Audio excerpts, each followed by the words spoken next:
Ma'am, sumunod po kayo sa pila. Paki-ready na rin po yung confirmation details niyo.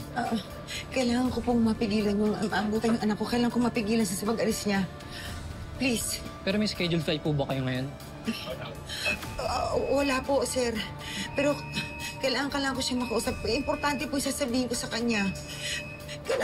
Kailangan hindi po matuloy yung pagpunta niya ng Greece. Please. Teka, Greece po ba yung sinabi niyo? Opo.